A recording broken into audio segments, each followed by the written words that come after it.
Hi மக்களே, ஹெல்த்தியான ராகி வடை எங்கள் வீட்டுக்காரர் கேட்டுகிட்டே இருக்காருன்னு செய்ய போகிறேன்.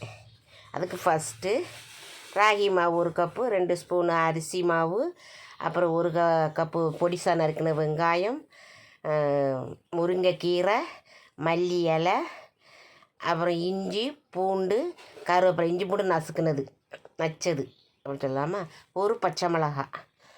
அதுக்கப்புறம் கொஞ்சோண்டு கல்லுப்பு நான் பொடியாக மிக்சியில் போட்டு அடித்தது 1 ஸ்பூன், கொஞ்சோண்டு தேவையான அளவு.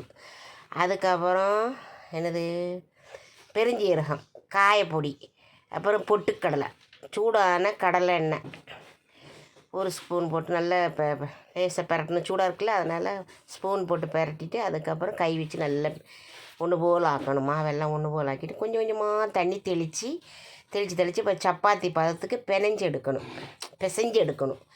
எடுத்தோன்னே இப்படி வரும். அதுக்கப்புறம் கையில் கொஞ்சம் எண்ணெயை தேய்ச்சி 1 உருண்டை, நான் கொஞ்சம் பெரிய உருண்டையை எடுத்துட்டேன், அதை கொஞ்சம் குறைக்கணும்.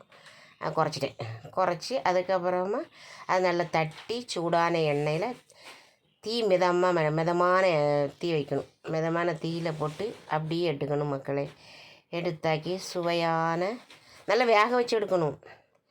பரட்டி போட்டு வேகணும். ஏன்னா மாவு கொஞ்சம் வேக நேரம்னா அடுப்பு குறைச்சி வச்சுருக்கோமா, நல்ல உள்ளே எல்லாம் நல்லா வேகணும்ல.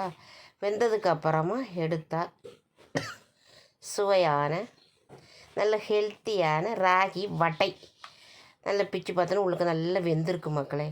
தின்னு பார்த்தேன், நல்லா முறுமுறுன்னு இருக்குது. பிடிச்சிருந்தால் லைக் பண்ணு.